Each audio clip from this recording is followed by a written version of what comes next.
Yon, what's up sa inyo mga kapengyo? Alam ko naman na napakatagal nyong inantay to, kahapon pa. Napakadami nagme-message at nag-comment sa akin sa aking mga YouTube channel at sa bago ko ngang Facebook page sa JB Tan Vlogs, no? Yung JB Tan Vlogs ko doon, yung letter B, yun na po yung bago kong bago kong FB page mga kapengyo. Sana ma-follow nyo rin ako doon. At ito na nga no mga kapengyo, nagsalita na nga dito si Pio Balbuena na kung saan alam ko naman na inaantay-antay nyo rin yung magiging reaction ko no dito kay Tol Pio. Actually brad ko to sa kapatiran at alam nyo naman malapit na yung aming anniversary. Syempre uunahan ko na yung mga brad natin na mga naka-follow sa akin, naka-subscribe at yung mga nanonood at yung mga lehitimong naka-solid talaga dito. Capital S sa inyo lahat mga utol at sana ma-enjoy natin no yung parating nating anib sa October. At syempre shoutout din sa iyo Tol Pio. Alam kong kayang-kaya mo yan yung mga batikos ngayon sa iyo. At syempre mga kapengyo, hindi tayo magiging bias dito. Kung may mga hindi nabanggit si Pio, alam kong mali or tama, syempre gagawa natin ng reaction yan, no? Hindi porke mag-brad kami ni Pio, hindi na tayo papabor sa tama. Syempre doon lang lagi tayo sa tama. At tara mga kapengyo, panoorin natin yung mensahe nga dito ni Pio Balbuena, lalong-lalo na sa kanya mga basher ngayon na napakadami talaga. At una na rin doon syempre si MG, no? Na talagang tumitira rin sa kanya ngayon. Tara panoorin natin to. Sinimulan namin ang Tambay Cup na may layunin na makatulong sa mga tambay at sa mga taong kailangan ng pagkakakitaan. Mga taong kailangan ng diskarte o dagdag na pagkakakitaan sa buhay nila para may pantawid sila sa araw-araw. From tambay to riches. Yun yung goal naming lahat dito. Kahirapan ng kalaban namin at hindi tayo ang magkakalaban dito. Gutom ang kalaban natin. Kaya nung ginawa namin yung Tambay Cups, hindi namin sinolo. Kung tutuusin, pwede naming solohin ito na ibenta at kami lang mismo ang mga kumita rito. Pero hindi. Sinama namin ng mga tambay na gustong kumita rin. Mga tambay na kailangan ng pagkakitaan, kailangan ng diskarte, kailangan ng pantawid para sa pamilya nila. Sila yung mga tambay na nagbebenta ng Tambay Cups. Mga tambay ang magbebenta sa mga dating tambay na naabot na yung pangarap nila sa buhay. Mga dating tambay na nakaluwag-luwag na. Mga tambay na mga nasa iba't ibang mga bansa o kahit nasa anlupalop ng mundo na meron ng pinagkakitaang ibang bagay. Kaya kaya na nilang bilhin yung Tambay Cups. Nakukuha lang nila yung Tambay Cups sa amin ng 1,300 pesos. At binibenta nila ito ng 1,650 pesos. Pataas. Depende sa resale value at depende sa demand. Hindi tataas ang... So dito mga kapengyo, no, sinasabi nga ni Pio sa atin lahat, no, binebenta rin ito ng mga kapwa tambay. At bukod doon, kadalasan nga raw na mga nabebentahan nito yung mga dating tambay na mga nagsi-abroad na, no, which is yung mga OFW nga na may mga kaya ng bumili ng mga ganitong presyo ng cup, no, na kung saan sinasabi nga talaga ni MG na naging overpriced nga ito at hindi pantambay, kumbaga hindi pang masa. Yun nga yung ine-explain ko sa inyo mga kapengyo nung mga nakaraan, talagang kung bakit may opinion si Pio, may opinion si Wamos, may opinion din to si Maagago. So iba't iba sila ng opinion na kung saan mga kapengyo talagang medyo mahirap ayusin ito. At bukod doon, ito nga yung isa sa inaantay ko rin talaga na masabi nga ni Pio dito kung bakit yung iba no na binabatikos nga siya na nanggaya sa ibang mga cup katulad ng New Era, Vintage. So tingnan natin kung i-explain din niya rito. Value ng sombrero ng Tambay Cup kung walang demand, kung hindi gustong bilhin. At pinagpapasalamat ko po yun dahil sa lahat ng mga sumusuporta sa Tambay Cups at sa tambay, kaya tumataas ang demand at tumataas din ang resale value. Hindi po kami nagpapataas ng value, yung mga tambay. Yes, kasi alam nila yung puso. Katulad na lang na itong version 17, itong V17 ay original design namin ng tambay at ni John V. Si John Villarba ang nag-design. So yan mga kapengyo, no, sinasabi nga ni Pio rito, original design nga raw nila. Ito ay sa opinion ni Pio mga kapengyo, na kung saan alam naman natin no na napakarami ng babatikos kay Pio about nga sa paggaya no sa ibang bansa. So sa palagay nyo ba original na ano ni Pio to na design talaga nila? So tingnan natin. Design din ito, original design yan.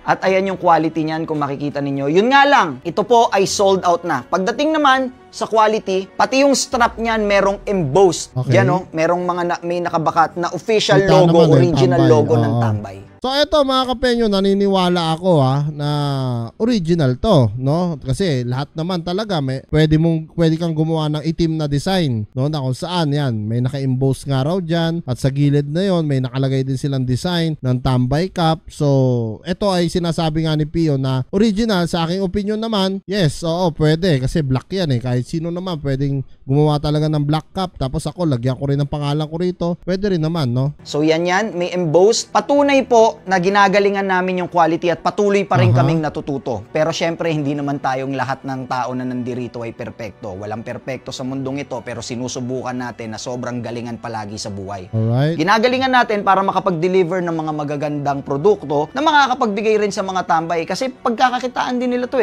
Focus din kami dun sa quality. Nataon lang, syempre, hindi naman tayo perfect. Kaya itong design na to, merong mga medyo nagkaroon ng sablay. Pero katulad nito, wala. Halos lahat naman. So, speaking of sablay, yun na nga siguro yung lumalabas ngayon dito sa social media na may mga tahe na talagang lumagpas, no? Na, which is, kung bibilin nga naman ng 100,000 yan ng tao, hindi nga naman matutuwa. Lalo na kung yung tahe lagpas-lagpas. Siyempre, dapat kung gagawa ka ng mga rare na ibebenta mo ng mahal, no? Hindi si Pio yung nagbebenta ng mahal, dapat talaga pulido para naman at least mapagmalaki natin na sariling atin. Wala.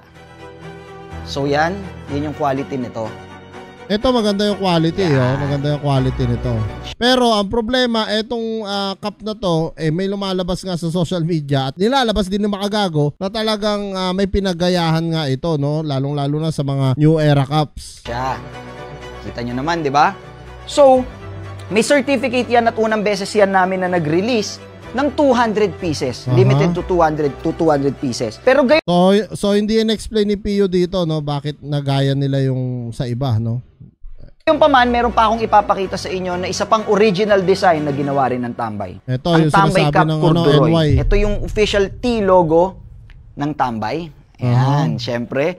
At ito rin po ay na-sold out. So, ayan siya. So, etong mga ganito, pwede nyo itanong sa mga resellers kung magkano to. And I'm sure, hindi ito mahal. Nasa 1,650 pesos lang din ito. Tapos nandito rin, may nakasulat din na tambay. Kapag meron po kayong nakitang mahal na tambay cup na version, katulad ng version 1, version 2, at yung iba pang mga version kung bakit umaabot ng 4,000 pesos yung isa, 6,000 pesos yung isa, at yung ito, ang pinakamahal ngayon, yung 001 nito, ay nabenta ng 150,000 pesos. Woohoo! Grabe mga kapenyo, 150,000 pesos, no? Putang ina. Wala na, GG na, putik na yan. Mahal pa dito sa Supreme ko na Jordan. Puta, 150,000 pesos, no? 1 of 200 nga na sinasabi ni Pio Balbuena. Nasa sa inyo na yan mga kapenyo kung bibilin nyo, no? May bumili po talaga. At nabenta ito ng ibang mga resellers ng tambay ng 25,000 to 50,000 pesos ang isa. Yung mga nakabili nito ng 25,000, 35,000, 50,000 pesos, depende sa number ng certificate. In fairness mahal pa sa Jordan Supreme mga kapenyo. Jordan, alam naman natin, Jordan, no? History na yan, legacy, legendary. Jordan yan Sila yung mga from tambay to riches o kung hindi man riches yung mga galing sa tambay na nagkaroon na o mga galing sa tambayan na nakaluwag-luwag na sa buhay. Sila yung mga nakabili nito. Pero imagine, nakuha lang nila sa amin to ng 2,000 pesos. Yung ganyan. So nakita nyo naman yung quality naman nito. So legit mga kapenyo, no, na reseller talaga nagpapataas. So si Pio, binenta niya ng tama 2,000 nga raw. Tapos ngayon, yung mga reseller talaga yung nagpapataas. Pero ang question kasi ng karamihan dito, Tol Pio, ito respeto lang tol magbrad tayo pero walang personalan. Ang tanong kasi talaga ng mga tao dito, Pio, bakit may pinaggayahan? Bakit yung colorway parehas, bakit yung pagkakagawa halos ginaya, yung kulay, pati yung parang binago lang yung pangalan no? So yun dapat yung na-explain talaga ni Tol Pio dito para at least malinaw sa atin lahat, no? Ito yung dami ng embroidery, yung colorway ng panels, 'di ba? Yung pagkakakabit. Syempre yung colorway po ganyan naman ang colorway ng Pilipinas At dun sa 2,000. So ang naging dahilan niya rito, yung colorway daw, ganyan naman daw yung colorway ng Pilipinas. Which is may punto naman. Tama naman talaga. Ang kulay talaga ng bandera ng Pilipinas natin, dilaw, puti, asul, at saka pula. Tama naman, no? So baka nga hindi ginaya. 1,000 pesos na yun, may kasama na po yun na tambay light. Tambay Light galing sa Spain. So, ayan yon, imported din yan. So, napakasulit yon kasi gusto ko ring mapasaya yung mga resellers dahil pumila sila ng 2 araw. Huwag na natin. So, eto harangin ko lang mga kapenyo, no? So, doon may dahilan siya, no? Kumbaga, kakulay nga naman ang bandera ng Pilipinas natin. Okay. Pero about doon sa ibang cup na mga ginaya talaga, sana yon masagot din ni Pio para at least, 'di ba?